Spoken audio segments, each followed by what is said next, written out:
to apply to us now. Okay, that's my work. And so today I want to quickly introduce to you some concepts, and I'm going to use a kind of paradigm, a model, that comes from the Dongana people of Mali. And the first one that's up there is Sodai, which is clear vision. And I'm saying that we need to be developing vision. And the vision has got to be of African sovereignty. That's clear, and it keeps us focused. So what I want to do is to go back quickly through the paradigm and stop me if there's anything that you don't understand. And I hope some people are taking notes. I hope a lot of people are taking notes. Jiriso in this paradigm would be like the most, I started to say fundamental, but it isn't fundamental at all. It's like the lowest level of knowing. It really is the level on which the European worldview is built. It's the most simplistic, not simple in a good way, but simplistic. So we call it word from the front. And that means, really, what you see is what you get. You see what I'm saying? Is that it is the literal level. It is the superficial level. It has no depth. Now you know, to understand anything that African people are talking about doing, their music, you know, our science, all the things that we did, you got to think deeply. And this is about African deep thought. You know, you can't be easy on yourself when it comes to African thought and African life and organizing for African people. You got to work. You got to think, and you got to think deeply. Jiriso is not that. Again, it's what you see is what you get. So ain't no interpretation, and it can't be any understanding. So Jiriso is sight without understanding. Everybody got that? Now we go to Beniso. And what happens at Beniso is that you begin to look at the thing and from different angles. You know, you get some perspective, and it translates word from the side. Now, I'm going to tell you, I see these things, I've read them, I have not been to Mali, so I have not spoken with a Dongana person. I am interpreting and using them just like I did with the term Ma'afa, just like I did with the term Yurugu. I am using my African spirit to say, how does this apply to us? And how can we use this for analysis? Okay? So Beniso is where we begin to think. You ain't even thinking at the Jiriso level. Not African thought. Okay? So we're at Beniso, and we're beginning to develop a viewpoint. We're beginning to develop a perspective. And one of the most important things that I teach our children, and I'm talking little, you know, from 6 on, is that we have to understand we have a perspective as African people. And so what you want your children to know, and yourselves, is to look at and develop and know what is the African-centered perspective on whatever it is that you're talking about. Okay? If somebody tells you, oh, there's just this objective thing, and it's you know, universal, and so you don't need to interpret, then they're running a game on you. And that's what the Europeans do, and have been able to convince some of our people who are in the universities that, yeah, this is the highest form, is this objective thing that has no cultural base. It's a big mistake, okay? Because that particular objective view, objective truth, or whatever it is that they say they're giving you, represents their view and their perspective, which is anti-African. Meaning it's a lie. And you're going for it. You're going for the okie doke, but we're going for it.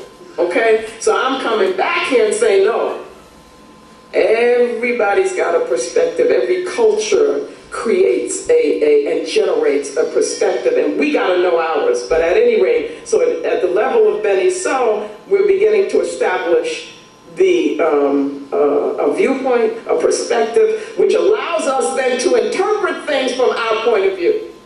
Got it? This is simple. So then I say that this, Beni So, is a level of sight with thought and perspective. Everybody with me? Good.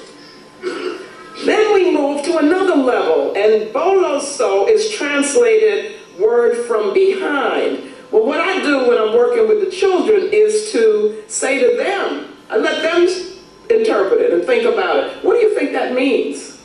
Because it really is open to us thinking and looking at it in different ways. There's no right or wrong way. For me, if I stand in front of something and I can see behind, then that means I can see through it. So I'm saying you're going inside there.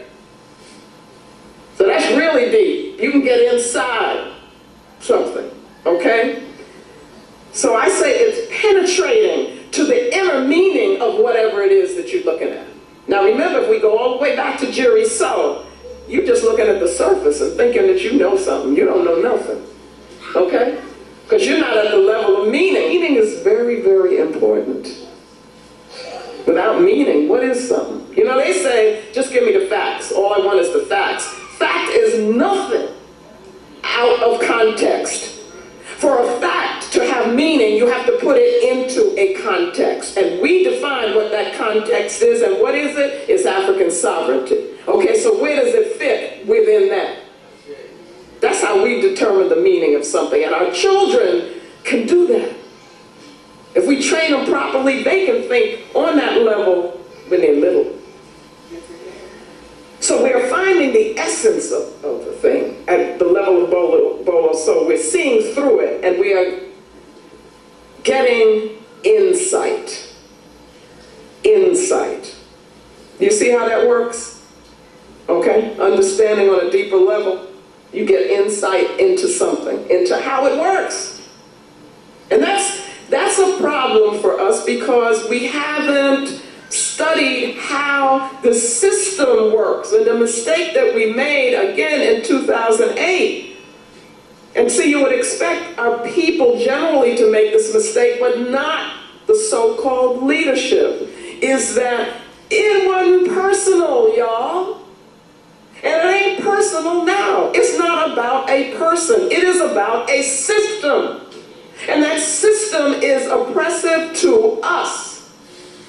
And the one thing that I would add to what Dhoruba was saying was that we got to look at what this administration did with regard to Africa and is doing with regard to Africa, our motherland, that we have a responsibility to protect. We got to understand, every person here should know what AFRICOM is. Okay, and if you don't, then you go back home and look it up and study it. Go to Black Agenda Report and begin looking and getting that information.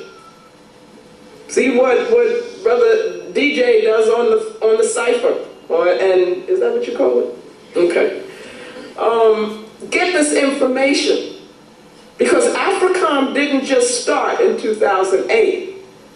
But Obama was on board and said that he was going to take it to another level. And what it is a military presence of U.S. in Africa, which is poised to bomb and kill our people. And of course, steal the resources which are supposed to be ours. Well, what is that? That's imperialism, that's colonialism, y'all.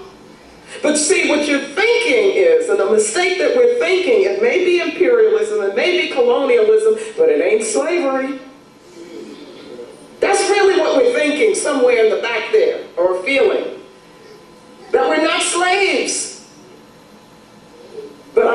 ask you the question, what is to prevent us from being that? We are that. Do we have the power? No. Have we consolidated our power? No. So that we can defend ourselves and prevent ourselves from being slaves? Can we protect our children? No. They don't even want to have Brothers, to do can it. you protect your wives? No. You see what I'm saying? That only comes from power.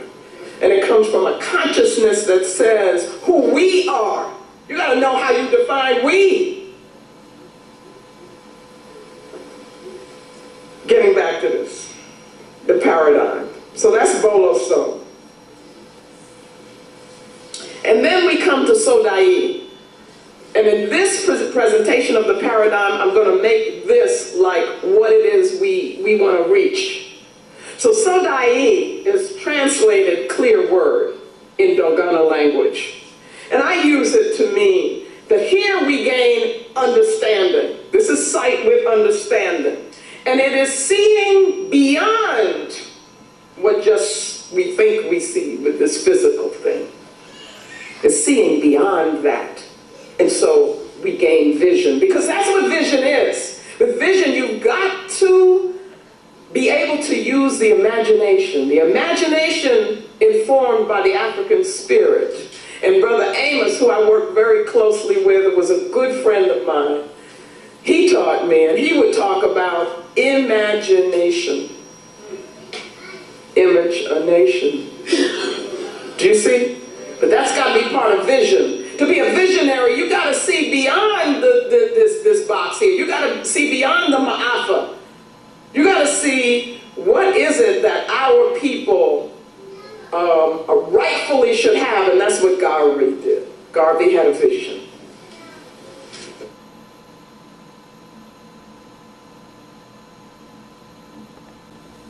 Okay, Mayat Hotel.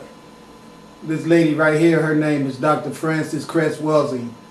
As you can see, her book right there is called The Isis Papers.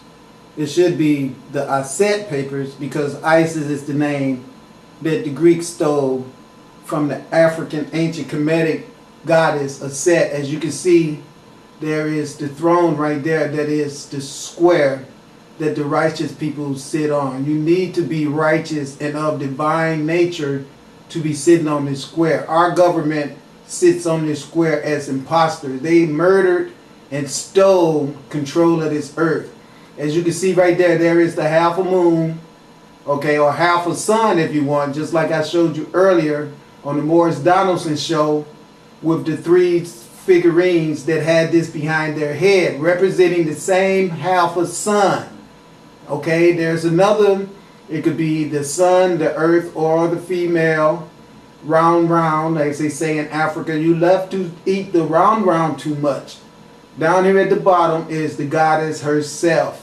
A set that I always tell you guys is my wife. You got to see this in your brain the way that I do in order to be going somewhere with all of this metaphysics. It's all consciousness. That's why I listen to these women, because they give you the nitty gritty. This book right here, I've did some segments on this lady before, and there's not much time left on here. There's only like about 7 or 8 minutes. So I want to tell you a little something. When I was in Columbus, Ohio once, I was cleaning up an apartment for a guy. Some people had moved out of it. There was a fire, and the people that moved out had left this book in there. There were some people who went in there before me and started cleaning the place up. They didn't finish the job, so the guy hired me to do it. I went in there and was cleaning the place up, and I found this book in there. And then I saw the name, the Isis Paper, and then it said the keys to the colors. That's what caught my eye, because at the time I didn't have a clue or concern about ISIS. I used to see the little stupid show with the white lady